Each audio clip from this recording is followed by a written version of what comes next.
Silicon city ಬೆಂಗಳೂರಿನಲ್ಲಿ ಈ GBA ನಡೆಸಿದಂತಹ ಕಾಮಗಾರಿ ಅಂದರೆ ಅದು ಕಳಪೆ ಕಾಮಗಾರಿ ಅನ್ನುವಂತಹ ಮಟ್ಟಕ್ಕೆ ಹೆಸರುವಾಸಿ ಆಗಿಬಿಟ್ಟಿದ್ದಾರೆ. ಈ ರಸ್ತೆ ಡಾಂಬರೀಕರಣದ ವಿಚಾರದಲ್ಲಿ ಜಿಬಿಎ ಮಾಡಿದಂತಹ ಕಳಪೆ ಕಾಮಗಾರಿಯೊಂದು ದೊಡ್ಡ ಮಟ್ಟದಲ್ಲಿ ಬೆಳಕಿಗೆ ಬಂದಿತ್ತು. ಪಬ್ಲಿಕ್ ಟಿವಿ ಕುರಿತಂತೆ ನಿರಂತರವಾಗಿ ವರದಿಯನ್ನು ಕೂಡ ಪ್ರಸಾರ ಮಾಡಿತ್ತು. ಯಾವಾಗ ಪಬ್ಲಿಕ್ ಟಿವಿಯಲ್ಲಿ ವರದಿ ಪ್ರಸಾರವಾಯಿತು, ಈಗ ಆ ರಸ್ತೆಗೆ ಡಾಂಬರು ಭಾಗ್ಯ ಸಿಕ್ಕಿದೆ. ನಾವು ಯಾವ ರಸ್ತೆ ಬಗ್ಗೆ ಹೇಳ್ತಾ ಇದ್ದೀವಿ ಅಂದ್ರೆ ಇಲ್ಲಿದೆ ನೋಡಿ ಡೀಟೇಲ್ಸ್. ರಾಮ ಮಂದಿರ ರಸ್ತೆಗೆ ಕೊನೆಗೂ ಡಾಂಬರು ವರದಿ ಬೆನ್ನಲ್ಲೇ ಕಣ್ಣು ಬಿಟ್ಟ ಅಧಿಕಾರಿಗಳು. ಪಬ್ಲಿಕ್ ಟಿವಿ ವರದಿಗೆ ಸಾರ್ವಜನಿಕರ ಮೆಚ್ಚುಗೆ. ರಾಜಧಾನಿ ರಸ್ತೆಗಳ ಬಗ್ಗೆ ಅಧಿಕಾರಿಗಳಿಗೆ ದೇಖರಿಕೆ ಇಲ್ಲ. ರಾಮ ಮಂದಿರ ರಸ್ತೆಯೇ ಈ ಮಾತಿಗೆ ಬೆಸ್ಟ್ ಎಕ್ಸಾಂಪಲ್. ನಿತ್ಯ ನರಕ ಅನುಭವಿಸುತ್ತಿದ್ದ ವಾಹನ ಸವಾರರ ಬಗ್ಗೆ ಪಬ್ಲಿಕ್ ಟಿವಿ ವರದಿ ಬೆನ್ನಲ್ಲೇ ಅಧಿಕಾರಿಗಳು ಅಲರ್ಟ್ ಆಗಿದ್ದಾರೆ. ಹದಗೆಟ್ಟ ರಸ್ತೆಗೆ ಡಾಂಬರು ಹಾಕಿದ್ದಾರೆ. ಪಬ್ಲಿಕ್ ಟಿವಿಯ ವರದಿ ಇಂಪ್ಯಾಕ್ಟ್ ಆಗಿದೆ. ಯಾವ ಭಾಗದಲ್ಲಿ ಡಾಂಬರನ್ನು ಹಾಕಿರಲಿಲ್ಲ, ಇದೀಗ ವರದಿ ಪ್ರಸಾರ ಆದ ಬಳಿಕ ಸ್ಥಳೀಯ ಜಿಬಿಎ ಅಧಿಕಾರಿಗಳು ಈಗ ಟಾರನ್ನು ಹಾಕುವಂಥ ಕೆಲಸವನ್ನು ಕೂಡ ಮಾಡಿದ್ದಾರೆ. ಸೊ ರಾಮ ಮಂದಿರ ರಸ್ತೆಯಲ್ಲಿ ಇಲ್ಲಿ ಕಾರುಗಳನ್ನು ಪಾರ್ಕಿಂಗ್ ಮಾಡಿದ್ರು. ಸೊ ಹಾಗಾಗಿ ಅದನ್ನು ಇಲ್ಲಿಂದ ತೆರವು ಮಾಡಿಸ್ಲಿಕ್ಕೆ ಆಗಿರಲಿಲ್ಲ. ಆ ಕಾರಣಕ್ಕಾಗಿ ಒಂದು ಭಾಗದಲ್ಲಿ ಕಂಪ್ಲೀಟ್ ಡಾಂಬರೀಕರಣವನ್ನು ಮಾಡದೆ ಬೇಜವಾಬ್ದಾರಿ ನಿರ್ಲಕ್ಷ್ಯವನ್ನು ಸ್ಥಳೀಯ ಜಿಬಿಎ ಅಧಿಕಾರಿಗಳು ಮಾಡಿದರು. ಯಾವಾಗ ಪಬ್ಲಿಕ್ ಟಿವಿಯಲ್ಲಿ ವರದಿ ಪ್ರಸಾರ ಆಯಿತು, ಆಗ ಎಚ್ಚೆತ್ತುಕೊಂಡಿರುವಂತಹ ಅಧಿಕಾರಿಗಳು ಕೂಡಲೇ ಇಲ್ಲಿ ಡಾಂಬರನ್ನು ಹಾಕುವಂಥ ಕೆಲಸವನ್ನು ಕೂಡ ಮಾಡಿದ್ದಾರೆ.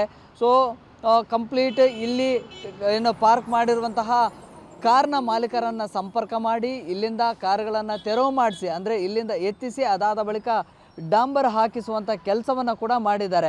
ಬಹುಶಃ ಜಿಬಿಎ ಅಧಿಕಾರಿಗಳ ಬೇಜವಾಬ್ದಾರಿ ನಿರ್ಲಕ್ಷ್ಯ ನಿಜಕ್ಕೂ ನಗರದ ಬೇರೆ ಬೇರೆ ಭಾಗಗಳಲ್ಲಿ ಕೂಡ ಇಂಥದ್ದೇ ಸ್ಥಿತಿ ಇದೆ. ಆದರೆ ಯಾವಾಗ ವರದಿ ಪ್ರಸಾರ ಆಯಿತೋ ಆಗ ಒಂದು ರೀತಿಯಲ್ಲಿ ನಗಪಾಟಲಿಗೆ ಕೂಡ ಸ್ಥಳೀಯ ಜಿಬಿಎ ಇಂಜಿನಿಯರ್ಗಳು ಒಳಗಾಗಿದ್ದರು. ಸೊ ಹೀಗಾಗಿ ಆ ಒಂದು ಇರಿಸು ಮುರುಸು ಮತ್ತು ಆ ಬೇಜವಾಬ್ದಾರಿ ತಂದಿಂದ ತಪ್ಪಿಸ್ಕೊಳ್ಳೋದಕ್ಕೆ ಎಲ್ಲಿ ಡಾಂಬರನ್ನು ಹಾಕಿರಲಿಲ್ವೋ ಮತ್ತೆ ಆ ಒಂದು ಭಾಗದಲ್ಲಿ ಡಾಂಬರೀಕರಣ ಮಾಡುವಂಥ ಕೆಲಸವನ್ನು ಕೂಡ ಅಧಿಕಾರಿಗಳು ಮಾಡಿದ್ದಾರೆ. ಬೆಂಗಳೂರಿನ ರಾಮ ಮಂದಿರ ರಸ್ತೆಗೆ ಜಿಬಿಎ ಸಿಬ್ಬಂದಿ ಒಂದು ವಾರದ ಹಿಂದೆ ಬೇಕಾಬಿಟ್ಟಿ ಡಾಂಬರೀಕರಣ ಮಾಡಿದ್ದರು. ವಾಹನಗಳು ನಿಲ್ಲಿಸಿದ್ದ ಜಾಗಕ್ಕೆ ಟಾರು ಹಾಕದೆ ಹೋಗಿದ್ರು. ವಾಹನಗಳನ್ನ ತೆರವು ಮಾಡದೆ ಬೇಜವಾಬ್ದಾರಿ ತೋರಿದ್ರು. ಡಾಂಬರೀಕರಣ ಮಾಡಿದ್ದರ ಬಗ್ಗೆ ಪಬ್ಲಿಕ್ ಟಿವಿ ವರದಿ ಬೆನ್ನಲ್ಲೇ ಅಲರ್ಟ್ ಆಗಿದ್ದಾರೆ. ತಮ್ಮದೇ ಪ್ರಮಾದವನ್ನು ತಿದ್ದಿಕೊಂಡಿದ್ದಾರೆ. ಪಬ್ಲಿಕ್ ಟಿವಿ ವರದಿಗೆ ಸ್ಥಳೀಯರು ಮೆಚ್ಚುಗೆ ವ್ಯಕ್ತಪಡಿಸಿದ್ದಾರೆ. ಇವಾಗ ಒಂದು ವಾರದ ದಿನಗಳಲ್ಲಿ ಪಬ್ಲಿಕ್ ಟಿವಿಯಲ್ಲಿ ಈ ಬಗ್ಗೆ ವರದಿಯಾಗಿತ್ತು. ಏನೆಂದರೆ ಅರ್ಧ ರೋಡಿಗೆ ಡಾಂಬರ್ ಹಾಕಿ ಪಾರ್ಕಿಂಗ್ ಸಾಲಿನಲ್ಲಿರುವ ವಾಹನಗಳು ಇರೋದರಿಂದ ಅಂತ ಹೇಳಿಕೊಂಡು ಯಾವುದೇ ರೀತಿಯ ಡಾಂಬರ್ ಹಾಕದೆ ಹೋಗಿದ್ರು. ಇದನ್ನು ಪಬ್ಲಿಕ್ ಟಿವಿ ವರದಿ ಮಾಡಿದ ಮೇಲೆ ಅಧಿಕಾರಿಗಳು ಎಚ್ಚೆತ್ತುಕೊಂಡು ಇವಾಗ ಡಾಂಬರೀಕರಣ ಸುಮಾರಾಗಿ ಮಾಡಿದ್ದಾರೆ.